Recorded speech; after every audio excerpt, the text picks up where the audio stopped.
I'm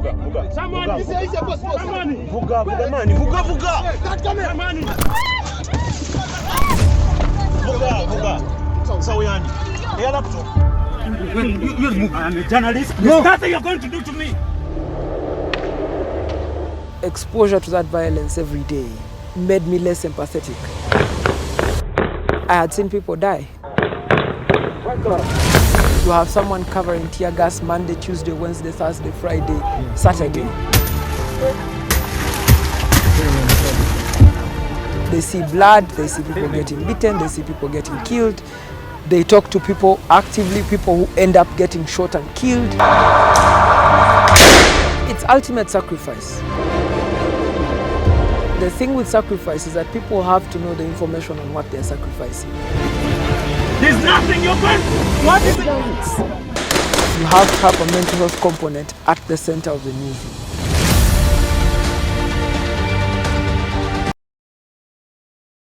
Recently, a celebrated journalist and the Deputy Executive Director of the African Institute for Investigative Journalism made a tweet thread detailing issues around mental health and media. Joining us is the author of the tweet thread, Raymond Mujuni. I shared that thread on the second day of the nominations, and particularly after seeing so many reporters were involved in covering a very violent day, from morning till evening. And judging on my own experiences of covering such events, it has some tremendous impact on people's mental health. Something that reporters do not openly admit, either to their editors or to the people in their lives. So I shared the thread just to help reporters who are covering it to understand exactly what it is they were doing and the after effects that it would cause. But I also shared the event so that the public can understand that their demand for seeing live events of violence then creates a demand for journalists to actually expose themselves to violence, and that could fundamentally affect their mental health. The FDC officials who have been inside the tally center say that these boxes contain ballots that they cannot account for. The dancing is not about to end in the Rwenzururu kingdom after Mama Mbabazi promised them that he will construct for them their palace. In 2016, I reported the election for the Nation Media Group. And I was reporting on first Kiza Besigye and then Mama Mbabazi. Those were the two camps which I reported on. And every day in those camps was a violent attempt. For example, dispersing of crowds, police would use tear gas, use bullets. In the evening, at the close of campaigns, crowds would still be dispersed with tear gas and bullets. A lot of campaign agents, a lot of people that we spoke to during that campaign trail, some of them died on the trail, others sustained injuries, lifelong injuries. So for me, that election was a very violent election. And the post-election became even more violent because in the stronghold areas like Kasese, where the opposition had won, there was a horrendous massacre of almost 137 people. And I had to cover that. The counter effect that it had was that it decimated my mental health, fundamentally. It affected my ability to process, it affected my ability to have empathy. And it took me some time. I actually resigned my job at Nation Media Group in 2017, I think. 2017. The long and short is that those events, they look like they were ordinary for my job. They look like I should have been doing them as part of my job. But the effect it had was on me as an individual, not on my place of work. And that affected my ability to deliver to the company, and I eventually had to resign so that I could do other things that I had gained fresh passion in. I lost passion for most of the storytelling then.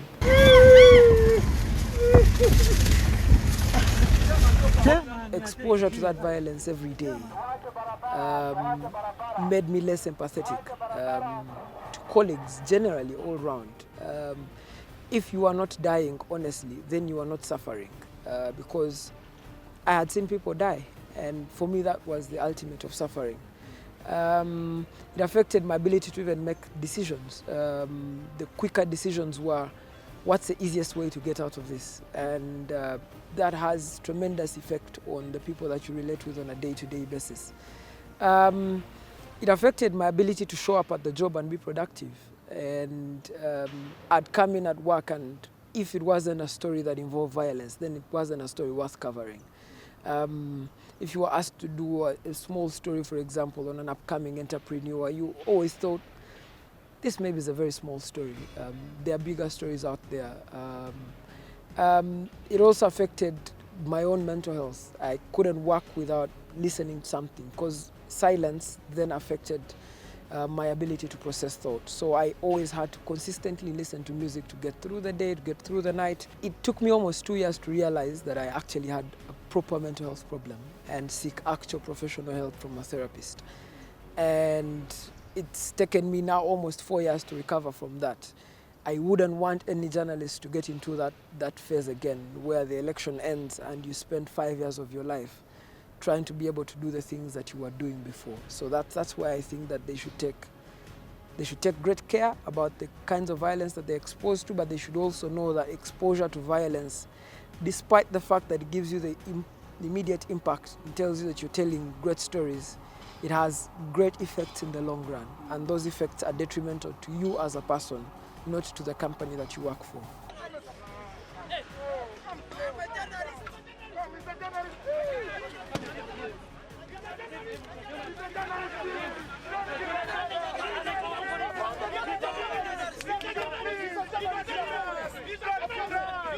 It's ultimate sacrifice. And the thing with sacrifice is that people have to know the information on what they're sacrificing.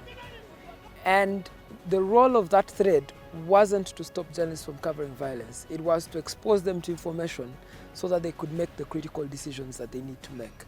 If journalists do not take this information critically now, you don't want to end up with a post-election scenario where a reporter commits suicide, and once they commit suicide, you're not going to be able to get good stories. You can't get stories out of a dead body. People need to understand to actively protect their mental health throughout these violent encounters.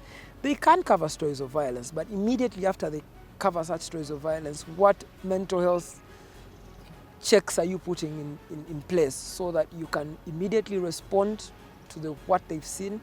Do you have a therapist, a stay-in therapist at work who talks to them after the day so that they process all those thoughts and get them out? Or even, do you have wellness centers where you allow reporters to spend time off so that they can process thoughts much more freely and away from the pressure of deadlines? So the idea was to create a balance, because reporters very rarely speak back. Very few reporters speak back and tell you, I have a problem with this, I'm suffering mental health because of this coverage. What you essentially see is great reporters leave the newsroom, and that's it. Every election cycle costs reporters. An election cycle comes, reporters cover this, they get mental health challenges, then they decide maybe journalism is the problem, then they quit journalism entirely. So we need to have a healthy conversation so that we can retain what we call a good crop of reporters. Otherwise, they will leave the newsroom because of the mental health impact it has on them.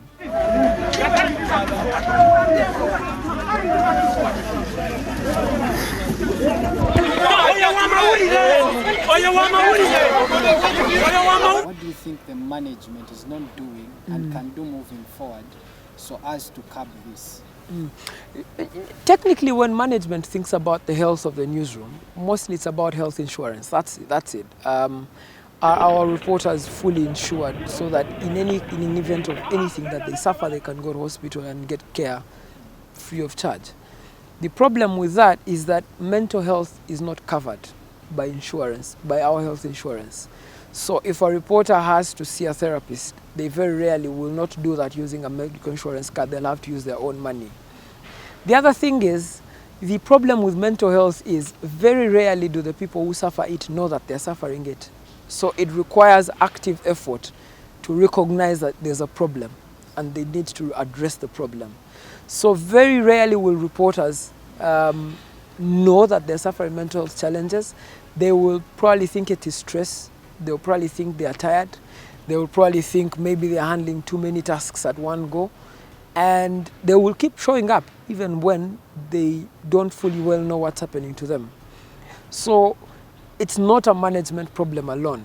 It's a systemic problem of journalism all across the world, not just Uganda, that to actively identify problems of mental health in the newsroom, you have to have a mental health component at the center of the newsroom.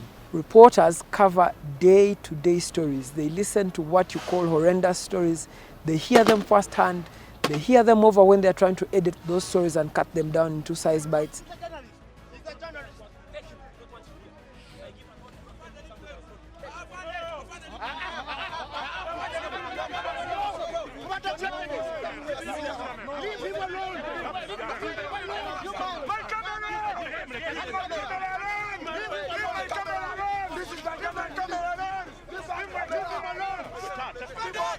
Journalists, like soldiers, go out every day and encounter tremendous challenges, and they need to address those challenges every day. Every day. So you need to have a mental health component at the center of the newsroom. In your last remarks, your advice to journalists out there and the management? I think that for me, the best advice that I could give is negotiate how much violence you see. It's important that people tell stories, but it's also important that you protect yourself if you're telling these stories. If you think that you're not prepared to cover a demonstration, talk it out with your editors and tell them, I've just come off of covering a demonstration. I think I need some time off to recover from that so that I can cover another one. What happens normally in newsrooms, you have this thing they call quote-unquote star reporters who are then thrown at each violent incident. So you have someone covering tear gas Monday, Tuesday, Wednesday, Thursday, Friday, Saturday. They spend a whole week of their life seeing people they see blood, they see people getting beaten, they see people getting killed. They talk to people actively, people who end up getting shot and killed. And then they have a lot of emotions that they don't deal with because they are covering every story that comes around. So negotiate how much violence you see. You will be a star reporter without a doubt, but when your mental health takes a toll, your star reportage will die. You have great reporters who we've lost to mental health challenges. You have great TV presenters like Anthony Bourdain, some of the best chef reporters at the moment who committed suicide. And it's all because of not addressing the mental health component of doing your job. But also generally, you'd only get better at your job if you have good mental health. If you show up at work with bad mental health, then the stories won't be as good as people want them to be. And that's the thing about addressing mental health. So for me, the best advice to reporters has been negotiate how much violence you see. But to the management of reporters, put mental health at the core of reporting this election season. Let your reporters fully understand what mental health means so that if they get any signs and symptoms of declining mental health, they can communicate or they can know, they have an awareness of where they are. After talking to Raymond Mujuni that day, I got to understand that the issue of mental health is very serious in newsrooms. I am reminded of Kevin Carter, the celebrated South African photojournalist who took the picture of the little girl and the vulture depicting the 1993 famine in South Sudan, which won him so many awards. And after some months, he ended his life by suicide. The issue of mental health in different newsrooms globally comes to the front line. Some journalists resort to drinking and smoking to manage their mental health. Others suppress and distance from their emotions. It's therefore important for news managers and media owners to take the issue of mental health seriously in newsrooms, and also for journalists to come out and speak up. Shemea Gabo, reporting for the African Institute for Investigative Journalism.